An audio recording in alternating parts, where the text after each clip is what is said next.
Susannah Heschel is one of the preeminent scholars of the Holocaust and has made a singular contribution in uncovering the ways in which Christianity, religion in general, and the Nazis were intertwined. Susannah teaches at Dartmouth, and she was telling me earlier that this is her third trip to Omaha. In the first trip, she just sort of stopped here and then went to Lincoln. But was that the second trip? The second trip. In the first trip, she actually came to participate in a classic symposium, which was conducted by my predecessor, Menachem Moore. And it was on that trip or the other one when you got the call from Dartmouth? When she was in Lincoln, she got the call from Dartmouth that she had been she'd been hired, which was, I think, everyone will agree, was greatly to their benefit. So Susannah's research on the role of this is a statement made by another distinguished colleague of ours, Gerald Steinecker, who's now at UNL. Susannah's research on the role of Judaism in Western civilizations presents a counter-history to the Gentile mainstream narrative of other historians. And an individual, Amy Jo Levine, who has been to Omaha 6 or 7 times since we first invited her in the late 90s, writes, Susannah Heschel's fascinating, well-documented study not only reveals how and why German theologians during the Nazi period sought to de-Judaize the church, it also exposes a perverted exegesis and theology that is still found, tragically, in pulpit, pew, and classroom.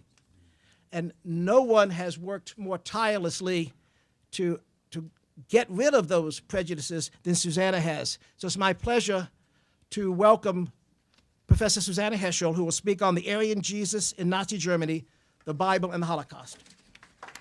Thank you so much, Leonard Greenspoon, for such a warm introduction and a warm welcome to Omaha. It's wonderful that so many people are here, but I feel very upset that you don't have chairs. I don't know if there are chairs. Can you hear me, everybody? Are there chairs in another room you can bring in? This is it? I'm so sorry. And you're welcome. Yeah, come sit on the floor. There's one chair. There's a chair here and there. Yeah, come. There's a chair. Take this chair. You can put my stuff on the floor. But I'm so glad that there's such a strong interest in this topic, that so many of you have come this evening. It's not as you know, it's not a heartwarming topic. What I'm going to be speaking about today is the effort by a group of Protestant theologians, a substantial group, I have to say, to not only de-Judaize Christianity, but to argue that Jesus came to destroy Judaism.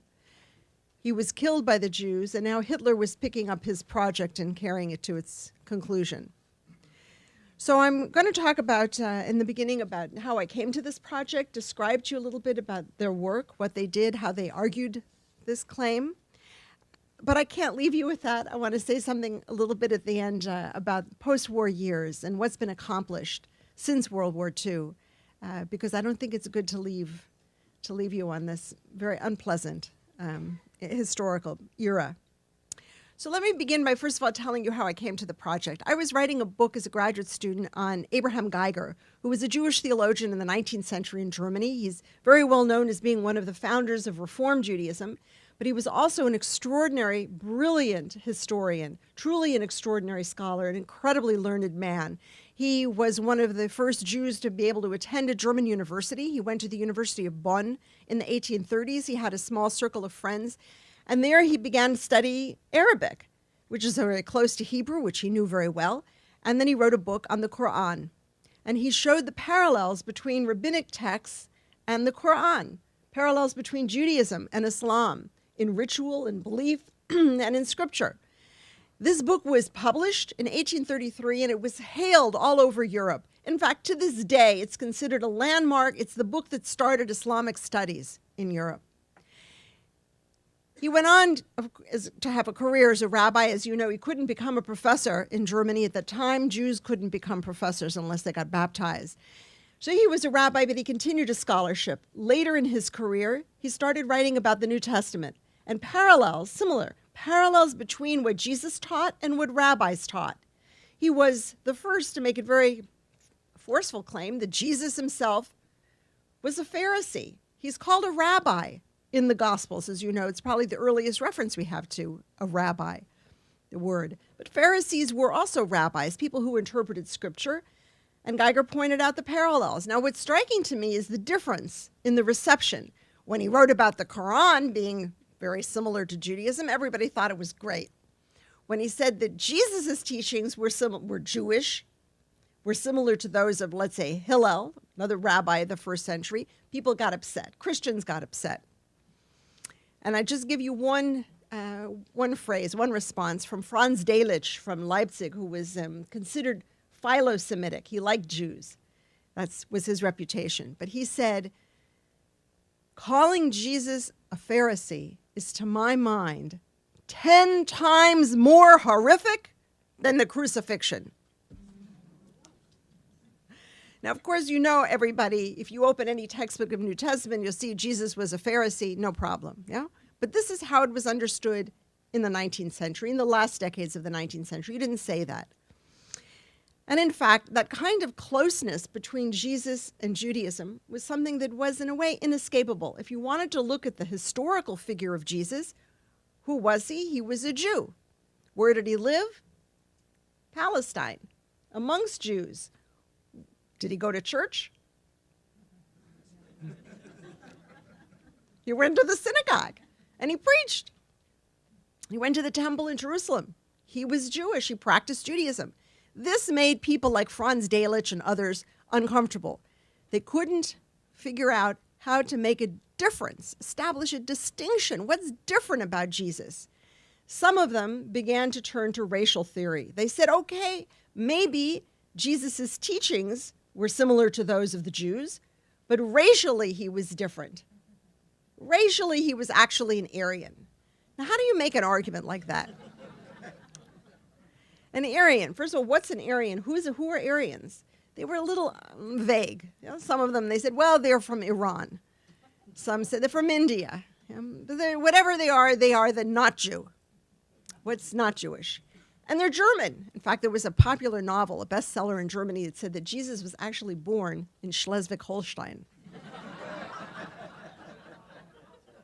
The odd thing is that people took these arguments seriously. For instance, even Ernst Renan, everybody knows his Life of Jesus, published in 1863. In some of his other writings, he says, yeah, Jesus started out as a Jew, but he became a Christian and even an Aryan. How do you become? I don't know, but yeah. So the arguments were out there, so to speak. They were repeated by scholars and repeated by popularizers and novelists. How did they make the argument? They said, well, you know, when the Assyrians destroyed the northern kingdom in the 8th century BCE, the Bible tells us, they laid the population waste. They took everybody away. So who moved back into that region? They said, Aryans, must be Aryans. Not that they had evidence for this, but this was the... So Jesus, they said, was actually born not in the Bethlehem that's near Jerusalem, but rather in the other Bethlehem that's near Nazareth, in the north, in the Galilee. Galilee was understood to be not Jewish. The Galileans had a reputation, by the way. They had a reputation being not too bright, not too learned, not too religious, not too observant Jewishly. They didn't know much. They were simple farmers, far away from Jerusalem where the learned rabbis were, the Pharisees. No, they were up in the Galilee. So they didn't know very much, and as such, they were susceptible also to apocalyptic fantasies, or even to the teachings of someone who claimed to be a Messiah, or people said he was a Messiah. So they responded to Jesus. And then these racist scholars said, well, they responded to Jesus also because they felt an affinity for him. They were Aryan, so he was Aryan. He must be Aryan if they liked his work. Whereas when he went to Jerusalem, he was put to death. That's where the Jews were, and they killed him. That's a basic general outline of the story. But now let me be more specific about the era. These arguments were already floating around from the late 19th century in Germany into the 1920s and, of course, 1930s. But they didn't come in response to Hitler. Hitler came to power in 1933, but these ideas were already in circulation, and I think that's important. Because what strikes me is that at certain moments, it becomes clear that it wasn't top-down, that Hitler imposed either laws or ideas, but they came from the bottom up. There's a historian, Wolf Gruner, for example, who's pointed that out, that sometimes civilians in a municipality would go to the mayor or the town council and say, we don't want the Jews in our park or in our swimming pool. You know? From bottom up, not always from top down. So the theologians. Now I'll tell you what happened. I was writing that book on Geiger, and I was in Berlin as a student, and I had an appointment. Something incredible happened. I had an appointment with a professor. And what was incredible? He was late. This doesn't happen in Germany. People are never late. But I was very fortunate that he was late because I was at his institute, the Institute for the Study of Antisemitism, and so I used the time to browse through the library shelves. And as I did that, I came across some books published during World War II by theologians. And I thought, well, what were they saying? During the war, you know, there's a paper shortage. What were they saying? What were they writing? And I started reading through, and it was sheer anti-Semitic propaganda. It's horrible. Who published it? I noticed it was published by something that called itself the Institute for the Study and Eradication of Jewish Influence on German Religious Life. So I started asking some historians. You know, there's a big literature on the German churches during the Third Reich. I looked first for references to this institute. Nothing. I found one little footnote somewhere. I asked some colleagues, senior scholars in the field, what about this institute? Oh, yes, they said, don't write about it. There's no information about it. All the documents are lost. But I started looking around at some archives here and there in Berlin. I found material, and I decided I would go to the place where this institute had been located, its headquarters, which was in the town of Eisenach, which is in Thuringia, which is part of the former East Germany. It's right in the geographic center of Germany. So I went to this town in Eisenach, and it was, for me, I have to tell you, it was very spooky. There was something about the town. It hadn't changed much, you know, and I saw some of the places where these people, these theologians, Nazis had met, and it was still there. I went to the archives, the church archives, and the archivist was amazed to meet me. I was the first American, the first Jew, and I had the first laptop he had ever seen. He was suspicious. He had himself studied with these theologians after the war and was defensive. And he also said, we don't have any documents. He showed me a couple of pieces of paper, but that's it, he said. But I didn't believe him. So I went back a year later. It's not so easy to arrange, you know, to get a grant and go to Germany and go to Eisenach and so on. And I went back year after year, and each time he would give me 10 pieces of paper, let's say. We don't have anything more, he would say. And then finally, after many, many trips, yes, he said, we have everything. And he showed me. And indeed, they had the documents that I needed. I traveled also to other archives. In fact, everywhere I went, I found documents in small towns in the north, here and there. The only place where I had trouble, and I want you to know this, is at the University of Vienna archives.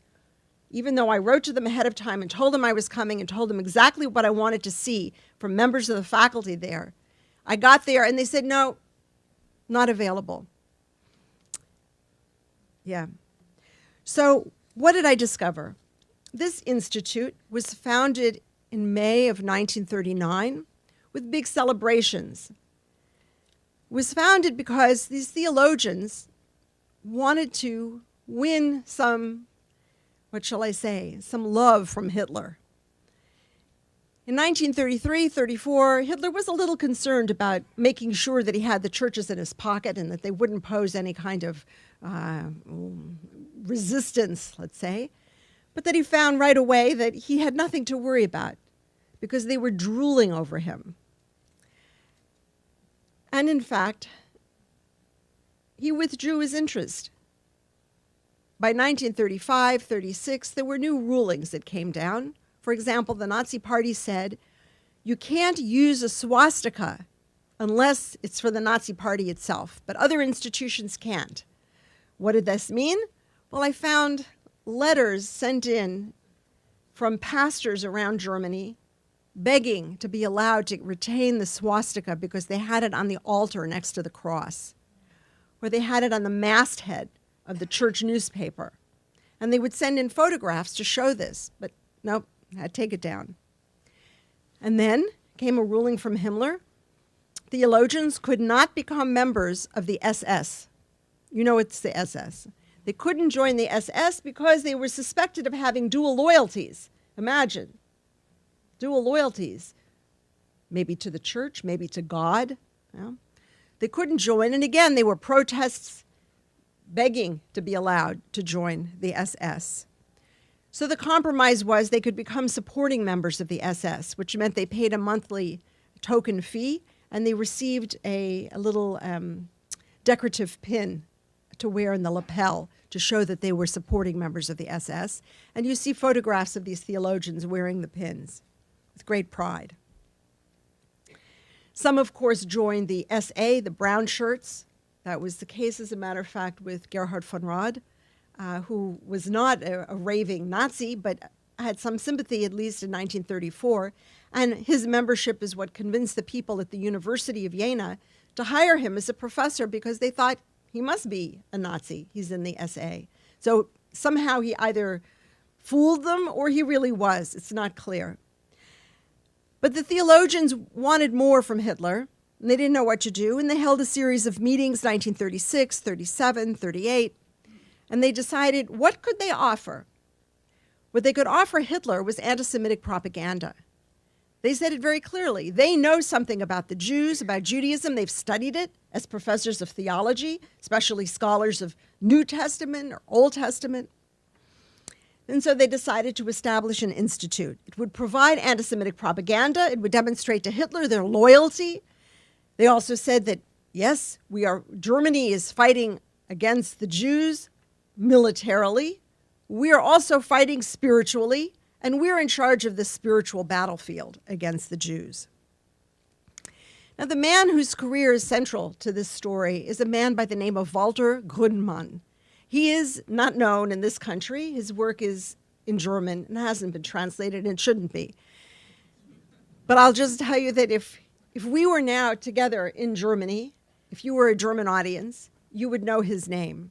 Because theologians in Germany, pastors, all read his commentaries on the Gospels. They were required reading until the 1990s for anybody seeking ordination as a German Protestant pastor. His commentaries are big, thick commentaries, and they were the standard commentary on the Gospels that everybody used. Not everybody knew, of course, his background. So what happened? Walter Grinman studied at the University of Tübingen, which is one of the great universities in Germany. He studied with two very important New Testament scholars. One is Adolf Schlatter. Does anybody know that name? Yes. He's being revived, Schlatter, today in the United States, which worries me. And I'll just mention that you should read the article by James McNutt that appeared last year in the Harvard Theological Review about Schlatter. Adolf Schlatter was not a great scholar. He was a kind of a pietistic but very beloved teacher who became more and more anti-Semitic and supportive of Nazi anti-Semitism in the 1930s. The other teacher at the time who was really a great scholar was Gerhard Kittel. Gerhard Kittel is a bizarre story. He worked with Jewish scholars and Christian scholars on rabbinics. He produced a standard edition of the critical edition of the Mishnah. Can you imagine, of the Tosefta? He was a really learned scholar of Judaism. And yet, immediately in 33, he wrote an article, a pamphlet, where he asked, what should we do with the Jews? We could, and he gave three possibilities: expel them, grant them guest status, or murder them. As if that's Gerhard Kittel. He rose, by the way, to the very top of the Nazi regime. He was very close to Goebbels, the Minister of Propaganda, and was given all great honors, and brought along one of his favorite students, a man named Karl Georg Kuhn, a man who was really, has also a very terribly ugly history, but a flourishing career after the war. Kittel was arrested. He had trouble after the war, which is good. But Karl Kuhn, at the end of the war, presented himself, after doing years and years of anti-Semitic propaganda, presented himself as a scholar of Judaism and said, look, after World War II, don't we want scholars of Judaism at our universities? So he was given a professorship, great honors, a Festschrift, all the things that a professor would want. So these are the people that Walter Grinman studied with. He joined the Nazi Party in 1930. That, by the way, was his big mistake, because it meant that after the war, Grinman lost his professorship, which, by the way, was foolish on the part of the Allies. You know, 1930, one didn't know really what Hitler was going to do. Those who joined in 1937, for example, they really knew. And that strikes me as worse, but all right. He was a man, Walter Grinman, who wanted to be important, always. And we see that throughout his life. And he wanted to bring about major transformations. He wanted to transform the church. He wanted to transform theology, the university, theological education, and of course his own life. He wanted to be very important. There's a clear self-aggrandizement in the goals that he set for himself. He wanted power. And at the same time, he always felt that he never got as much as he deserved. He always felt he was somehow being shoved to the side. That was the side of his abjection in his own mind. And that's a very dangerous combination, I think, the self-aggrandizement combined with the abjection psychologically. I have to just tell you, all of you, I live in Boston, and all of this is on my mind, and I don't own a television. I'm opposed to television. But this afternoon, I was in the hotel watching CNN. And of course, it's terribly upsetting what's been happening. But sometimes I hear things about these two brothers, and I think about the material I looked at in the Nazi period. You know, this notion that they're going to defend the church, these theologians said, by killing people, you know, and they wanted supposedly to defend Islam, dropping bombs and killing people. All right, I'm sorry, I just had to mention that because it's so much on my mind. Walter Grinman went on to become a professor at the University of Vienna in 1936, even though he did not have the academic credentials for it. He transformed, together with his colleagues there, he transformed the curriculum. Hebrew was no longer required. Yes, you had to take Old Testament because they were Old Testament professors. And you know, they wanted to get rid of the Old Testament. How can you have a Jewish book in the Christian Bible, they said. But you know what the response was from others? And by the way, this Hans von Soden was one of them, from Marburg, famous professor. They said, you don't have to take the Hebrew Bible, the Hebrew scriptures out of the Christian Bible. It's not really a Jewish book. It's an anti-Semitic book because the prophets are always denouncing Israel. So that was their defense of the Hebrew Bible. That's how they were thinking. Students at the University of Vienna who wrote theses were criticized if they cited, of course it was forbidden to cite a Jewish author. And if they did, they had to do it over. Somebody made the mistake of citing Martin Buber in a thesis. They had to incorporate racial theory. Central books had to be read for a degree in theology, like Mein Kampf. You had to read that.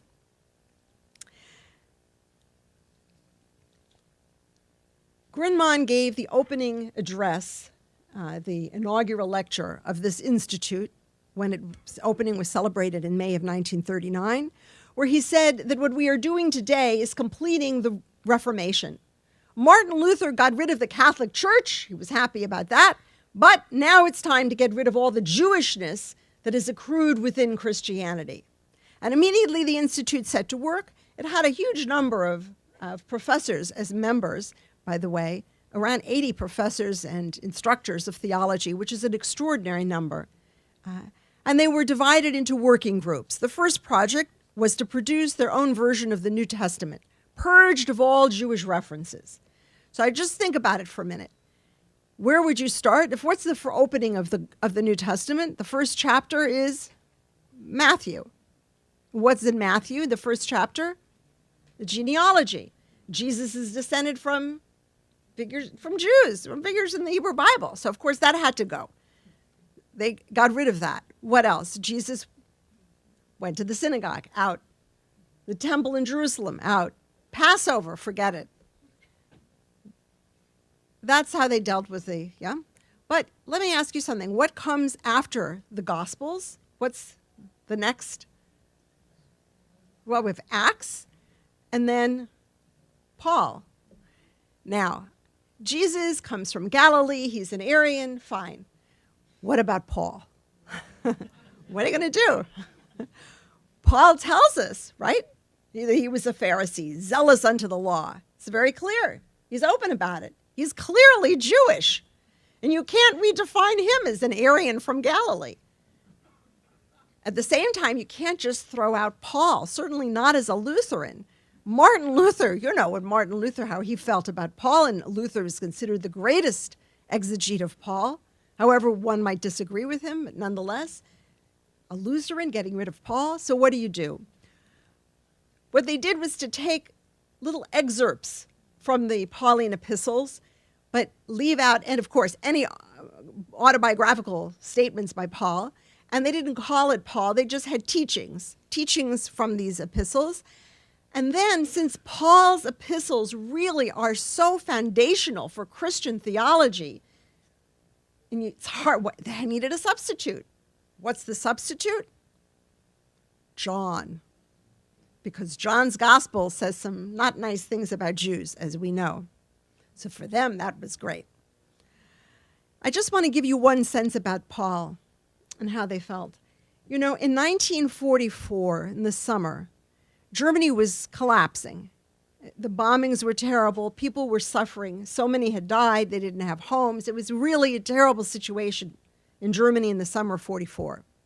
One of the members of this institute, a pastor by the name of Hugo Pisch, got the bright idea that it was time for the institute to revive its efforts and now fully eliminate all of those excerpts from Paul that had been included in the New Testament that they published. A New Testament, by the way, that was published in hundreds of thousands of copies and sold throughout the Reich for use in churches. They even had a little miniature edition that they sent to soldiers in the Wehrmacht so that they could keep it more easily in their pockets. But Hugo Pisch said we have to get rid of Paul altogether, eradicate Paul. He circulated this letter to various bishops and theologians, and the best answer came from the Bishop of Mecklenburg, Walter Schulz, who wrote back and said, Pisch, this is not the time. The bombs, the destruction, this is not the time. But then he said, if you make this argument about Paul and the need to eliminate Paul at this point, you will be suggesting that we Christians, and this is a direct quote, we Christians have been duped for 2,000 years by some stinking Jew.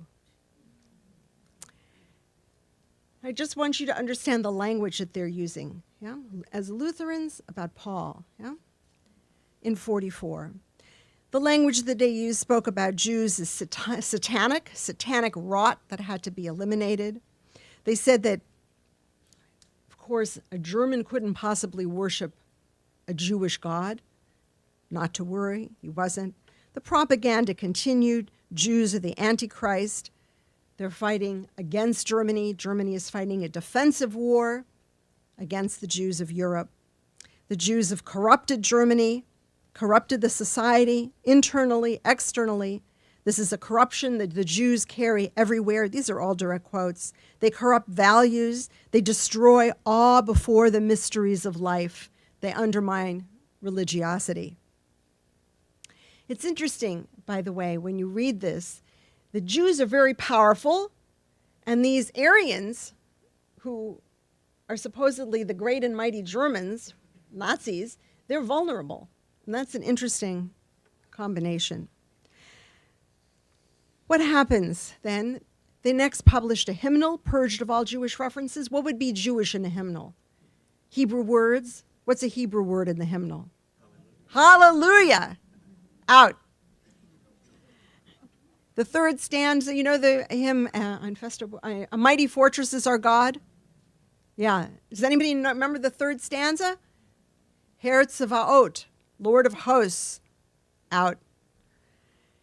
The problem was amen, because amen is a Hebrew word, but people who go to church, it's like Jews who go there, say amen automatically.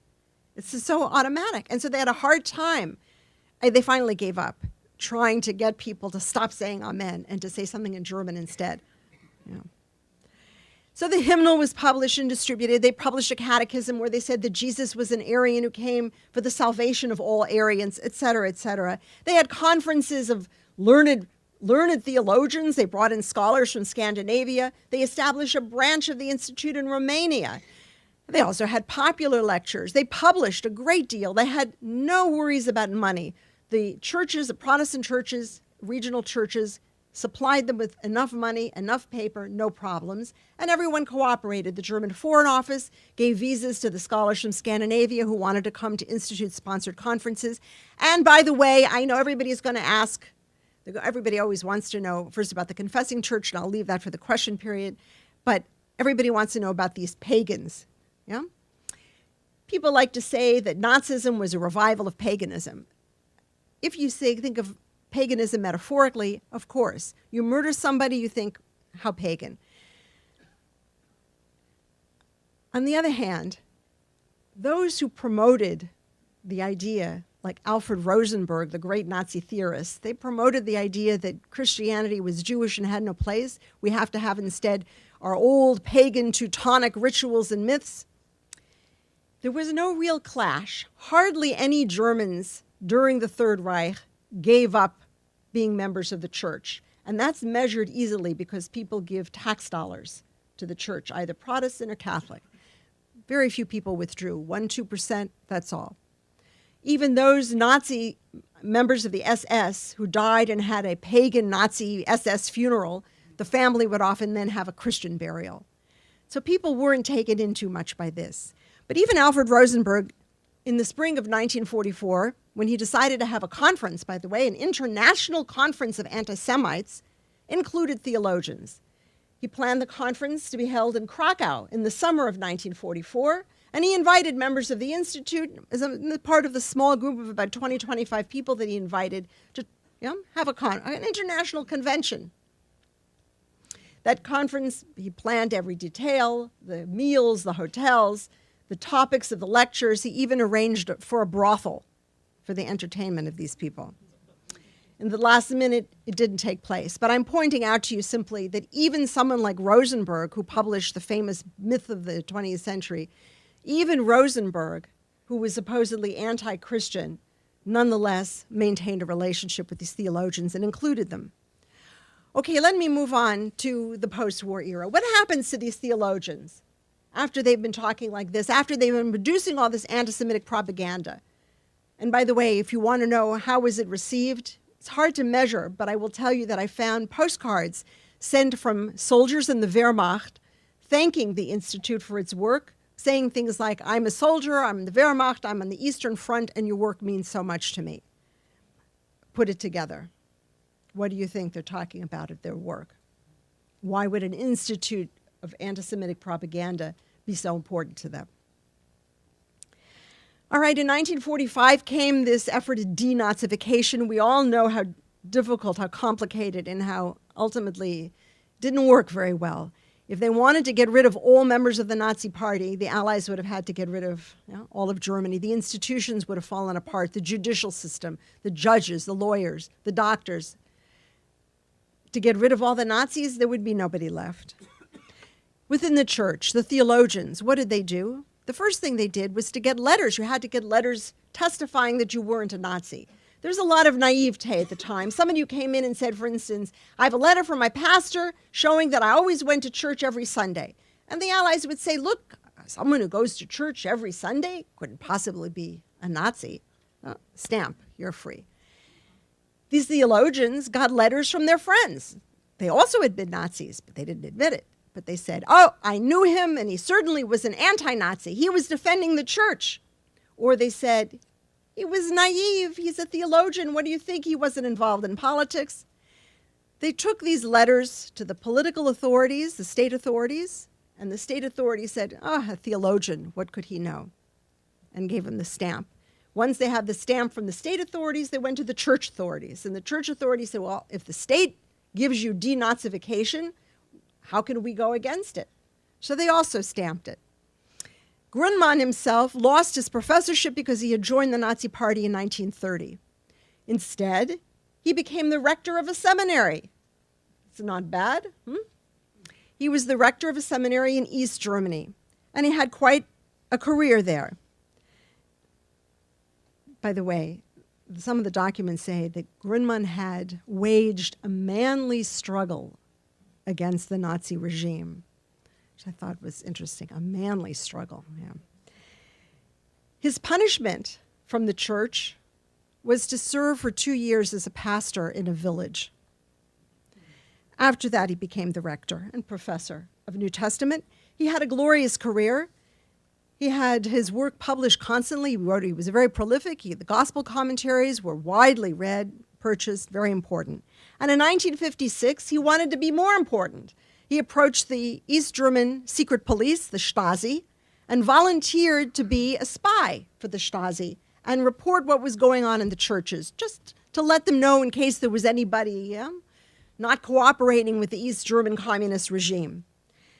The Stasi handlers were not very impressed by him, but they accepted him. They knew he had been a Nazi, and they knew that they could control him because there was always the threat that they would expose him as a Nazi, which would have been unpleasant in East Germany. He wanted money, permission to travel abroad, and the ability to publish as much as he wanted. And there wasn't that much paper around. And that's what he got. But I'll just tell you, in the Stasi file on Grinman, they said he was a typical academic, desperate for admiration and with an inclination to intrigue. Is that a typical academic? It's terrible, isn't it? Oh. How did they know that? No.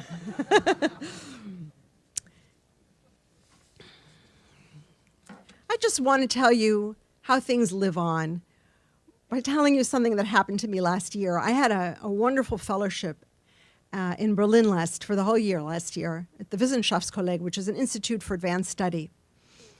And while I was there, I heard about a conference that was being held in Thuringia by the Protestant church about this man, Walter Grinman, and also about Lothar Kreisig, who had been a judge from Saxony during the Nazi period, and he was anti-Nazi and was fired from his judgeship.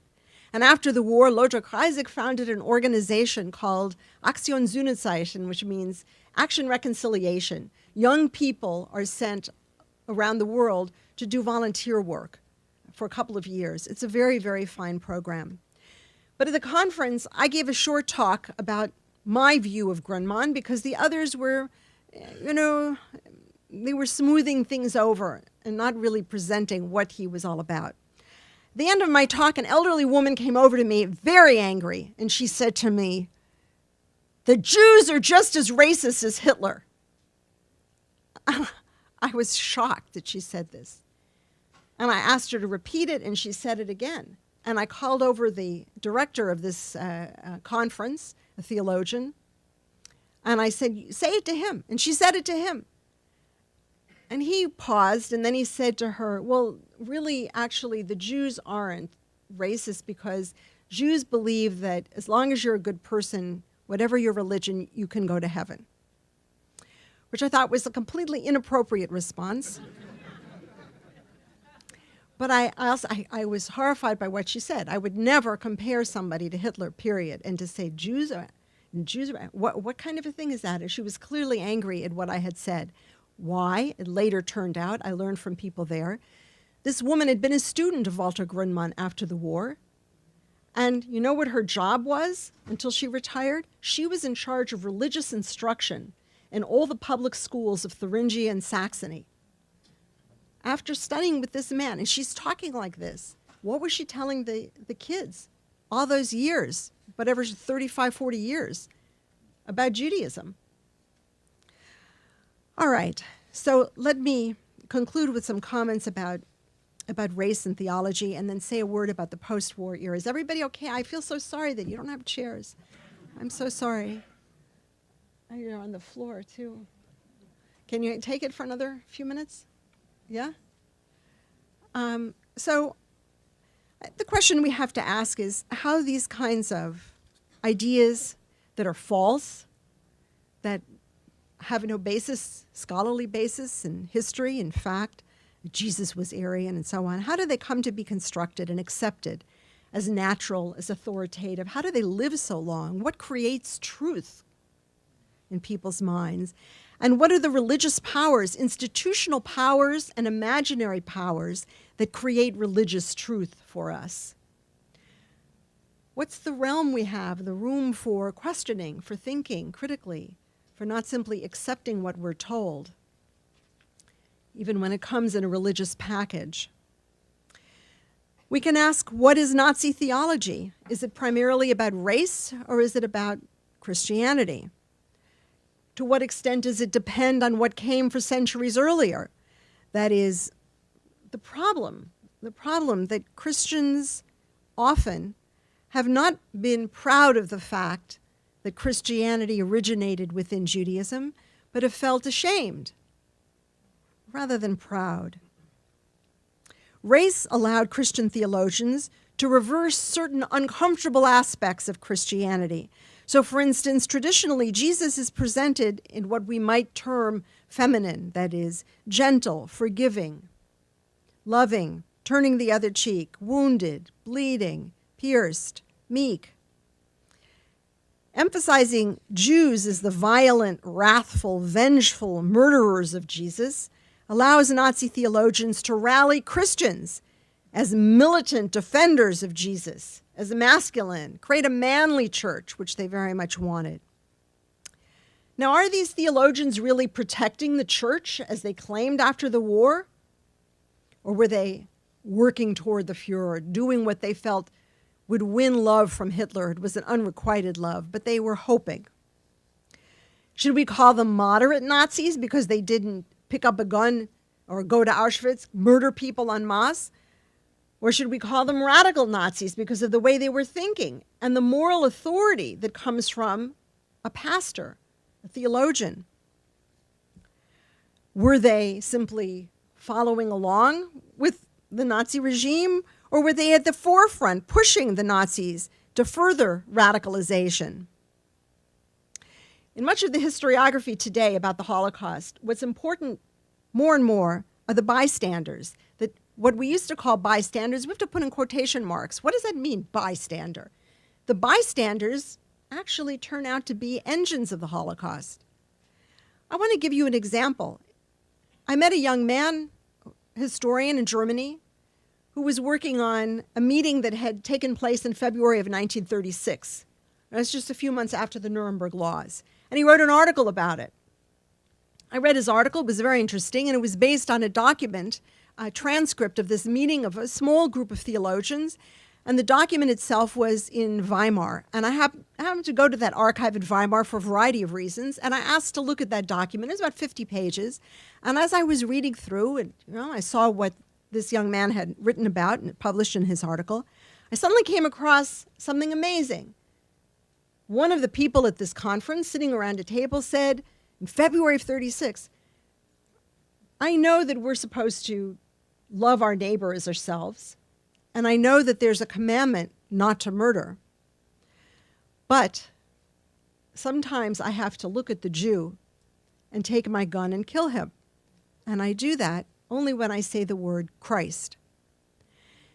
Now, I was taken aback by this passage. I was also taken aback by the fact that he said it in such a matter-of-fact way, and that the people sitting at the table didn't respond. Nobody jumped up and said, "What are you talking about? Murder in the name of Christ."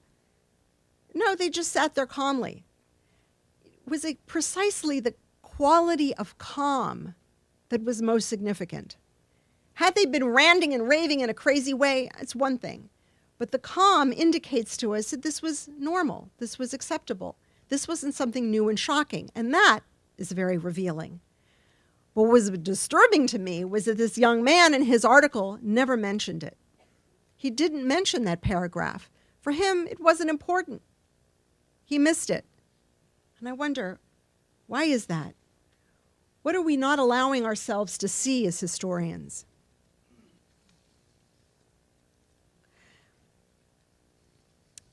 We can learn a great deal from this period about how racism works, how we understand or misunderstand racism. It's not just about biology or the body, bodily characteristics.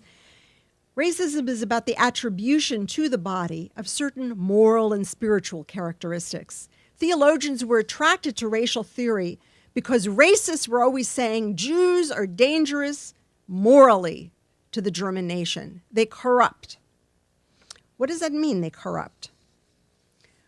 Well, you know, it's not that my nose is going to jump off my face and attack somebody. But they were afraid that there was some kind of moral corruption in the Jew that Aryans, Germans, were vulnerable to, that they would end up being corrupted. It's similar to the fears amongst colonial powers in Europe, fears of miscegenation. You know? Why were they afraid? Racism is about mixture. It's about fear. And race is a constantly changing historical construct. It doesn't have a fixed meaning. It's a principle through which society's members receive power and status, and they reinterpret it constantly. What's dangerous is that racism understands the moral and spiritual degeneracy of the Jew to be inherent in the body, incarnate in the body. Theologians read that kind of thinking and thought, this is something theological, religious. It's a kind of incarnational theology, the way racism structures itself. They turned to racial theory because they felt it was modern and scientific. They said, look, the Bible, Genesis, God creates orders. Yeah, there's a man above woman, above animals. Yeah, racism comes along and says, yes, we have hierarchies in our society. So they felt that racism was actually proving the truth of the Bible, and that the Bible was illustrating race.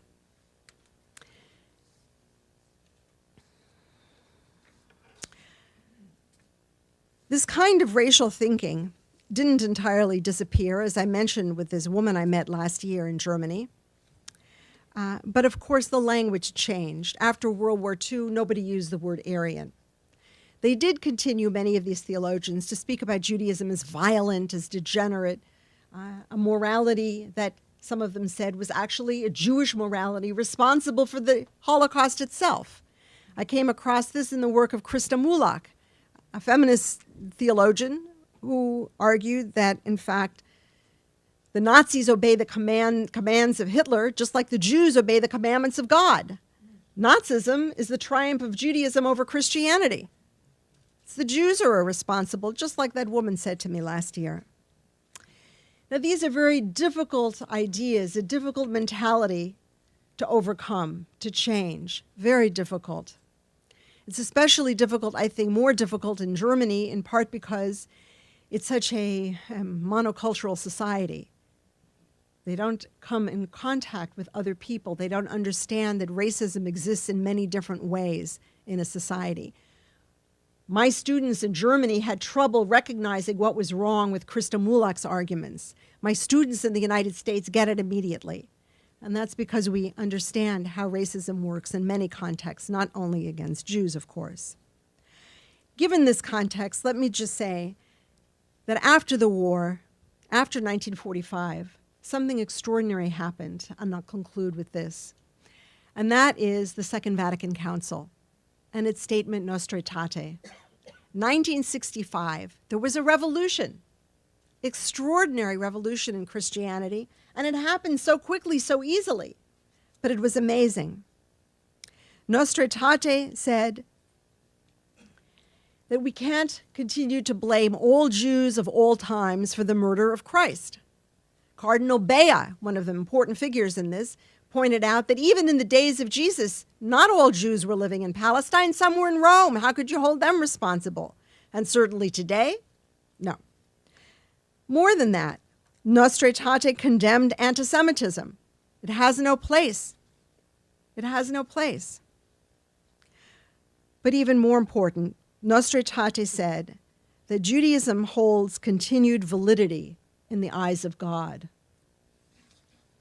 It was the first and most radical Christian affirmation of Judaism in its day. Nothing like that came before. And what does one draw from this? Again, very clear, and it was debated. There is to be no missionary effort vis-a-vis the Jews. If Judaism holds continued validity, it's not necessary to try to convert Jews to Christianity. Now, you know that was not so easy. There was a lot of debate, and I'm sure you're familiar with it, and perhaps some of you have read the marvelous new book by John Connolly about Nostraetate. It's a great book, how this came about. But as you know, there were 3 different versions of Nostraetate. The first one was fine, the second one was a problem. It hoped for the eventual conversion of the Jews. And now I want to just conclude with something personal. My father was a Jewish theologian. He was born in Poland. He studied in Germany. He was there when Hitler came to power. He was, with all the other Polish Jews, deported in October of 1938. And then, miraculously, as he said, he was plucked like a brand from the fire. He was brought out also at the last minute. In the summer of 1939, he came to this country. He tried desperately to rescue his mother and 3 of his sisters who were still in Europe. They were trapped, they were murdered. Everybody in his family who didn't get out before the war was murdered. Nobody survived. And everybody who knew him, his whole world was destroyed. I have to say that I think back about it, how extraordinary that somebody, after all of this had happened, could still build a life. He got married. He had a child. He wrote very important and moving and inspiring books about Judaism, about religiosity. He never spent his time talking to Christians about anti-Semitism. Didn't think it was necessary for him to do that. He always asked himself, what can I do? What's asked of me in this time? Looking forward. He also didn't talk much about Jesus, unlike most other Jewish thinkers prior to his day. He said, nothing I can say as a Jew about Jesus will be acceptable to a Christian. We disagree. Well, why don't we talk about things that we have in common? How difficult it is sometimes to pray. How hard it is sometimes not to give up in moments of despair. I'll just tell you, I just want to conclude by reading you something that he wrote, but I want to just tell you before I do one other personal word. When I was growing up, my father had a lot of friends who were involved in the Second Vatican Council. He was asked to be the Jewish representative. He met with Cardinal Bea and with Pope Paul VI, and with many theologians and with priests, sometimes came from Rome to our home. There were also many nuns he was close to. And they would come. My parents didn't entertain very often, and when they did, it was always Friday night. It was Shabbat dinner. And when I look back and think about those days and what I experienced as a child in that environment, I know that most of the people who came to our home in those days, and this is the 1960s, most of them had never been as Christians to a Shabbat dinner in a Jewish home. They hadn't experienced that. But they came into our home, and my father said the prayers in Hebrew. And I look back and I remember their faces, and I think I know what they were thinking. They were thinking, it can't possibly be that this person